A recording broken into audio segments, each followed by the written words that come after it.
Good morning. Electrochemistry में Faraday law में हम आपको लेक्चर नंबर 1 दे चुके, जिसमें आप फैराडे लॉ का न्यूमेरिकल देख चुके। फैराडे लॉ 1 का न्यूमेरिकल, फैराडे लॉ 1 के लिए ये लेक्चर नंबर 2 है और ये न्यूमेरिकल का फैराडे लॉ 1 का न्यूमेरिकल का लास्ट क्लास। इसके बाद फैराडे लॉ 2 का न्यूमेरिकल जो बहुत ही छोटा है, थ्योरी के साथ ही हम उसको ऐड कर देंगे। फैराडे लॉ आपका कंप्लीट हो जाएगा, पूरा तरह से कंप्लीट हो जाएगा। इसके न्यूमेरिकल को आप गौर से पहले थ्योरी को रिवाइज करें। थ्योरी याद कीजिएगा जरा, पहले थोड़ा थ्योरी का रिवीजन मार दें, याद करें। किसी भी इलेक्ट्रोलाइटिक सेल में,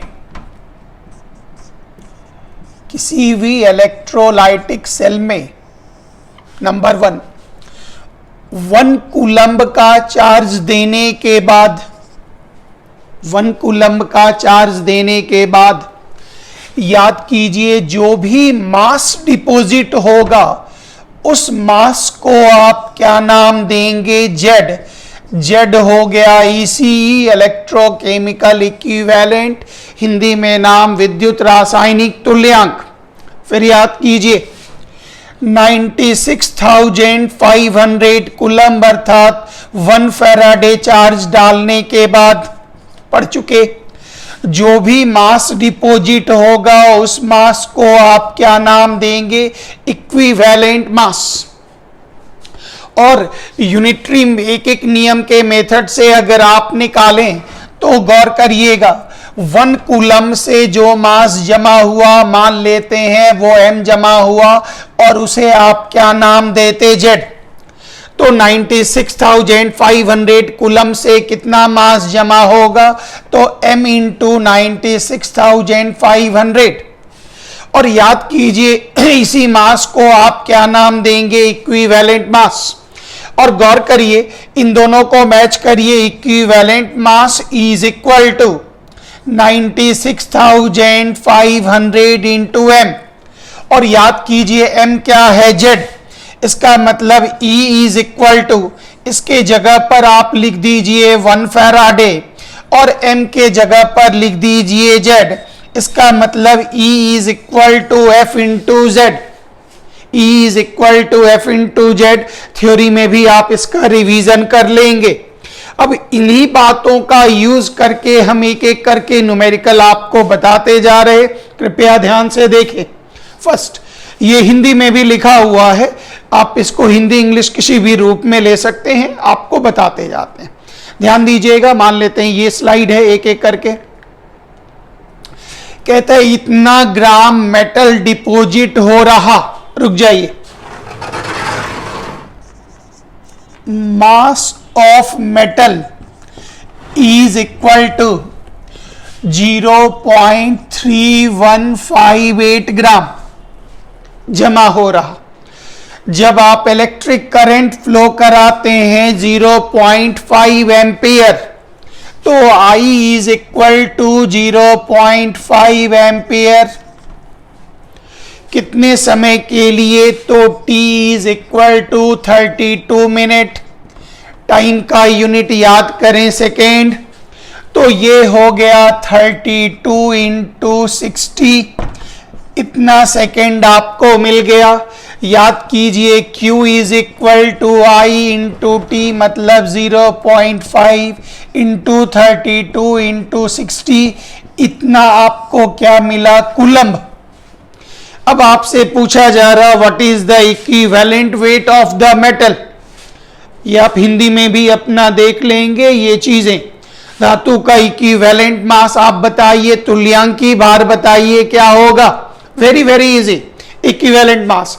गौर करिए थ्योरी, 96,500 कूलम्ब चार्ज से जो भी मास जमा होता है उस मास को ही क्या कहा जाता है? Equivalent mass.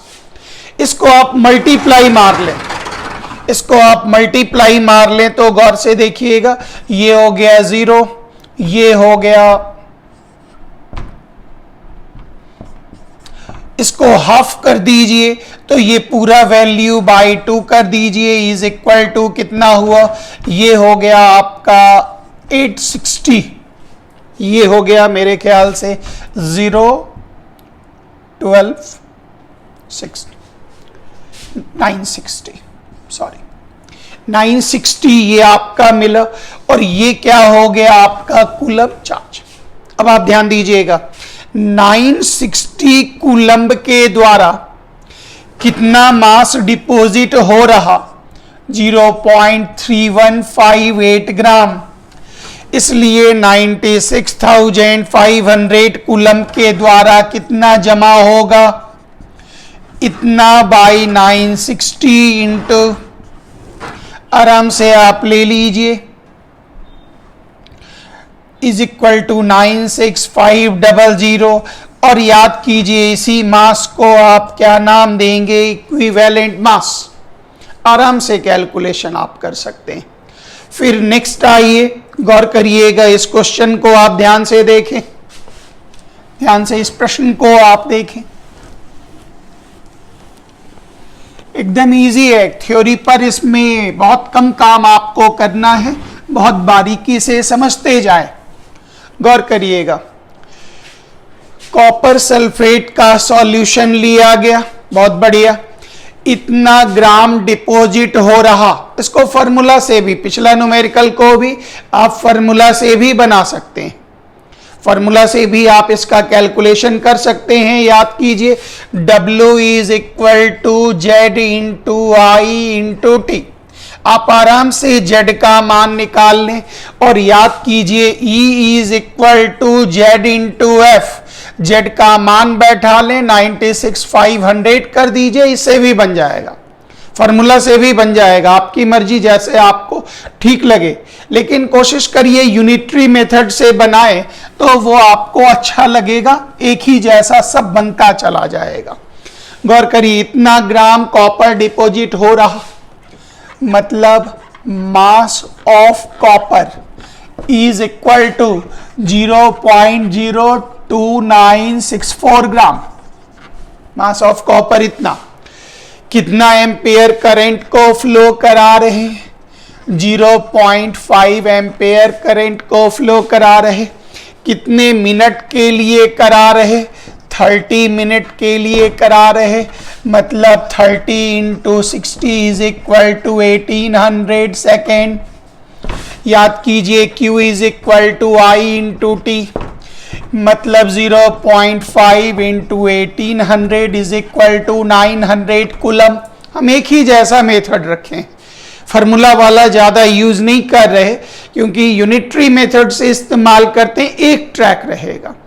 कई बार ऐसा है जो फिर फार्मूला मेथड से बन जाता, कुछ यूनिटरी मेथड से बनता, हम एक ही मेथड लगाए ताकि आपको इधर उधर परेशानी ना हो। कहते हैं calculate the atomic weight of copper, copper का निकालिए, तो गौर करिए 1900 कूलम्ब के कारण मास कितना डिपॉजिट हो रहा, 0.2964 ग्राम, इसलिए 96,500 कूलम्ब के द्वारा कितना होगा, इतना बाई 900 इंटू 96500। और याद कीजिए इस मास को आप क्या नाम देंगे, इक्विवेलेंट मास। और आपका इलेक्ट्रोलाइट है कॉपर सल्फेट, यहां कॉपर की वैलेंसी कितनी है 2, याद कीजिए equivalent mass of copper is atomic mass by valency, इसका मतलब atomic mass is equivalent mass into valency. यहां जो वैल्यू मिलेगा ई का, उसको 2 से मल्टीप्लाई कर दीजिए, आपको एटॉमिक वेट प्राप्त हो जाएगा। ये एक विधि हो गई जिससे आप इसको सॉल्व कर सकते हैं। फिर अगले प्रश्न पर आप आइए, गौर से देख लीजिए, ये दे दिया आई 0.5 आवर, इसको सेकंड में बदल दीजिए, टी मिल गया। ये दे दिया अमाउंट मेटल का जो कैथोड पर जमा हो रहा, डब्ल्यू। पूछा जा रहा है कि वैलेंट वेट क्या होगा, सेम सवाल, रिपीटेड सवाल खुद से बना लेंगे। अब यहां पर एक अच्छा सवाल आ रहा, जरा गौर से देखिए, there is a good question. Faraday law book से बनाएंगे कृपया, हर विद्यार्थी जितने भी हैं बुक से आप ध्यान से इसको बनाते चले। बुक से density of copper is equal to 8.94 gram पर ml। बहुत बढ़िया। Find out the number of coulombs needed, ये बताना है कितना कूलम चार्ज लगेगा, मतलब Q is equal to what. एक प्लेट है जिसका एरिया दिया गया, प्लेट का area 10 centimetre into 10 centimetre is equal to 100 centimetre square. उसका थिकनेस दिया गया, उसकी मोटाई दी गई 10 टू द पावर -2 सेंटीमीटर। याद कीजिए area into thickness is equal to volume, तो ये हो गया वॉल्यूम, तो वॉल्यूम हो गया area 100 centimetre square, thickness 10 to the power -2 centimetre, multiply मारिए तो 1 सेंटीमीटर क्यूब, ये क्या निकल गया वॉल्यूम। 1 सेंटीमीटर क्यूब को ही आप क्या बोलेंगे 1 ml, सेंटीमीटर क्यूब और ml इक्वल। याद कीजिए density is equal to mass by volume, इसका मतलब mass is equal to volume into density, तो वॉल्यूम कितना 1 मिलीलीटर, बहुत बढ़िया। और डेंसिटी कितना है तो 8.94 ग्राम पर ml। और ध्यान दीजिए ml और पर ml कटा तो इज इक्वल टू 8.94 ग्राम। ये किसका मास मिला, ये मिला कॉपर का। ये किसका मास मिला, ये मिला कॉपर का। तो अब आ जाइए, अब आपका मिला मास ऑफ कॉपर, ध्यान से देखते चलें, is equal to 8.94 gram. Copper sulphate में याद कीजिए कॉपर पर बनने वाला चार्ज +2। अब एकदम आराम से ले लीजिएगा, Cu2+, ऑटोमेटिक है, याद कीजिए 2 मोल इलेक्ट्रॉन लेगा और कॉपर बन के जमा हो गया। कॉपर का मास दिया गया तो आप यहां से अपनी यात्रा शुरू करें। 1 मोल कॉपर डिपॉजिट बाय कितना 2 मोल इलेक्ट्रॉन, तो याद कीजिए कॉपर का मास कितना 63.5 ग्राम कॉपर, 2 मोल इलेक्ट्रॉन मतलब 2 इंटू 96,500 कूलम, इसलिए 8.94 ग्राम कॉपर कितने के द्वारा जमा होगा 2 इंटू 96500 बाई 63.5 इंटू 8.94, इतने कूलम के द्वारा ये मास जमा होगा, इतने कूलम के द्वारा। तो यहां से आप इसका कैलकुलेशन करके निकाल सकते। ये क्वेश्चन कई बार घुमा फिरा करके भी पूछा जाता, जिसमें डिपॉजिट मास दे देगा, बोलेगा थिकनेस बताओ, जैसे ये पूछा इस जगह पर आइए, यहां पूछ रहा चार्ज, तो वो चार्ज भी दे देगा, या एम्पियर करंट दे दिया, टाइम दे दिया, मतलब चार्ज दे दिया। पूछेगा बताइए उस बर्तन के ऊपर कितनी मोटी परत बनेगी, मतलब वो सर लोग डिमांड करेंगे हाइट, तो इस हाइट को आप मान लेंगे x, ऐसा न्यूमेरिकल एबीसी वगैरह में या कॉम्प्रिहेंसिव वगैरह में दिया हुआ, और भी बुक में आरसी मुखर्जी वगैरह में भी दिया हुआ। तो यहां पर दे देगा हाइट बताओ, हाइट क्या होगा। जो स्टेट बोर्ड वाले सिंपल विद्यार्थी हैं वो इस क्वेश्चन को छोड़ भी सकते हैं, इसकी आवश्यकता उतनी नहीं होगी। हाइट मांगेगा तो आप हाइट को x मान लीजिएगा, यहां से पूरा कैलकुलेशन करके चार्ज निकाल दीजिएगा, दोनों चार्ज को बराबर करिएगा तो आपको पता चलेगा कितना थिकनेस, कितना मोटाई उस बर्तन पे जमा होगा। तो ये न्यूमेरिकल हम प्रैक्टिस करने के लिए दे देंगे, इसको ध्यान से देखिएगा, it is a very good numerical. फिर आइए अगले प्रश्न पर आप देखें, बहुत इजी सवाल है, आपको बिल्कुल दिक्कत नहीं करेगा। फैराडे लॉ पर पूरा ध्यान दीजिएगा, उसके बाद कोलराउस लॉ पर और फिर सेल पर। सबसे बड़ा फिजिकल का टॉपिक आपका निकल जाएगा आराम से। ध्यान दे अगले हिस्से पर, न्यूमेरिकल का next type which is very easy. कहता है कितने एम्पियर के करंट को I is equal to what, कितने एम्पियर के करंट को हम पोटाशियम आयोडाइड के सॉल्यूशन से पास कराएं। पोटाशियम आयोडाइड हमारा इलेक्ट्रोलाइट, जिससे हमें 10 ग्राम आयोडीन की प्राप्ति होगी 1 आवर में। तो T is equal to 1 hour, तो T is equal to 60 into 60 second, Q is equal to I into T is equal to I into 60 coulomb. ये आपको मिल गया charge. This is equation number 1। इसको इक्वेशन नंबर 1 कर लें, first equation. अब आपका इलेक्ट्रोलाइट हो गया पोटाशियम आयोडाइड, पोटाशियम पर +1, आयोडीन पर -1। तो ये आयोडाइड ऑटोमेटिक है, ये कहाँ जाएगा, एनोड पर, क्योंकि positive negative ion positive electrode पर गया इलेक्ट्रोलाइटिक सेल में। अब ये आयोडाइड, गौर करेंगे, ये 1 इलेक्ट्रॉन का लॉस करेगा और ये आयोडीन में बनेगा। डायटोमिक है तो यहां I2 करके हाफ कर दीजिए, पूरे को 2 से मल्टीप्लाई कर दीजिए और बढ़िया हो जाएगा। पूरे को 2 से मल्टीप्लाई कर दीजिए तो ये आप लिख सकते हैं 2I minus 2 electron converted into I2। और आयोडीन किस चीज में होता, सॉलिड। तो आप यहां से पूरे इक्वेशन को लेकर के आप काम करेंगे। गौर करिए कैसे, कहता है बताइए इसमें कितना करंट हम फ्लो कराएंगे। तो आप चार्ज निकालिए, इसमें चार्ज कैसे निकलेगा, गौर करिएगा। यहां पर 2, यहां पर 1। तो पहले आपको मास पर जाना है, क्योंकि इस न्यूमेरिकल में कहा गया mass of iodine is equal to 10 gram, 10 gram iodine प्राप्त होता है। कैसे करेंगे, ध्यान दीजिए कृपया, वेरी सिंपल। 1 मोल आयोडीन की प्राप्ति होती है, यहां लीजिएगा 1 मोल आयोडीन I2 की प्राप्ति होती है 2 मोल इलेक्ट्रॉन के द्वारा, 2 मोल इलेक्ट्रॉन।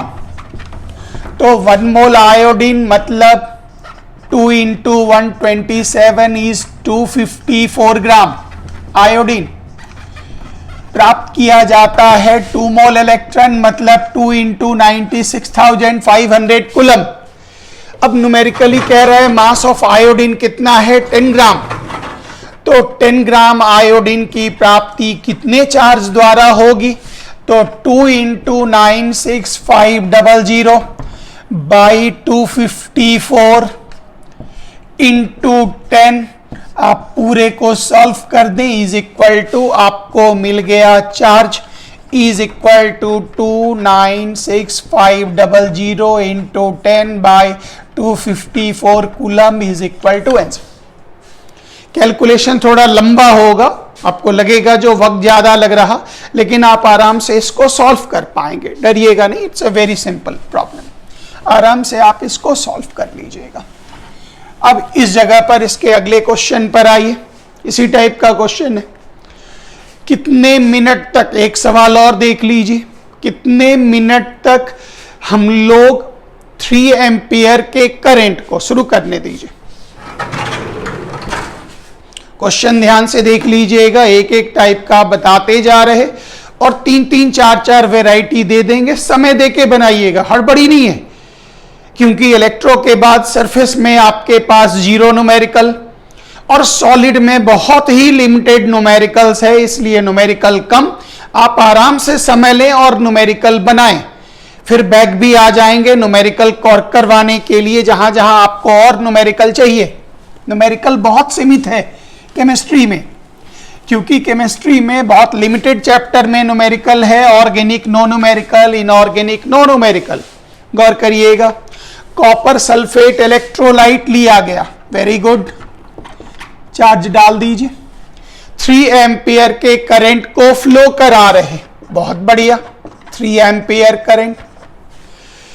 कहते हैं विलियन में 10 ग्राम कॉपर डिपॉजिट हो रहा, मतलब mass of copper is equal to 10 ग्राम।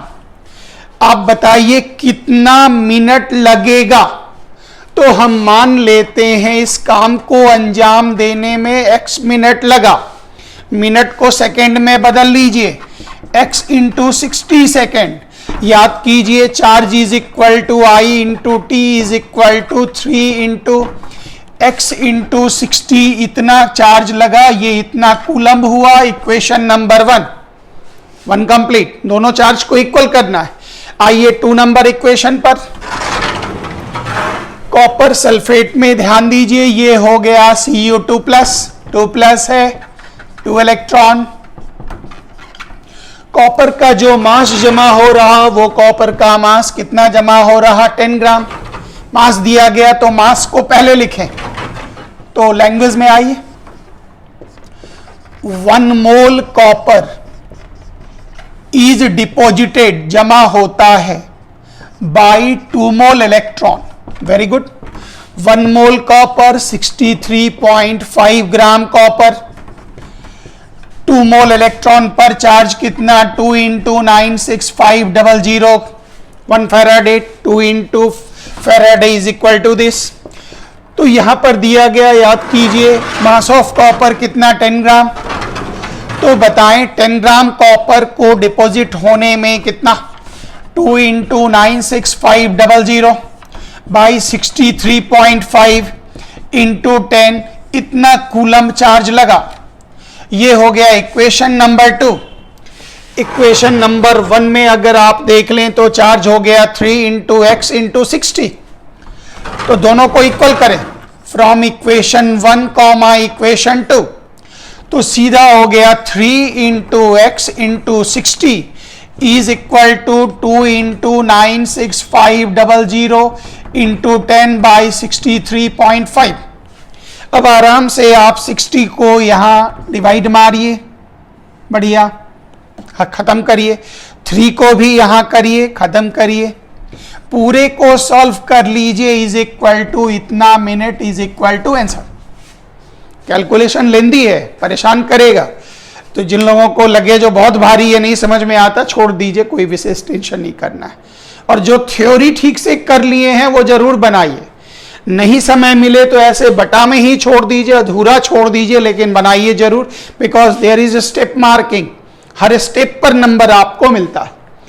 फिर आइए, कहता है कितना एम्पियर के करंट को फ्लो कराएंगे जो इतना जमा होगा, सेम रिपीटेड क्वेश्चन।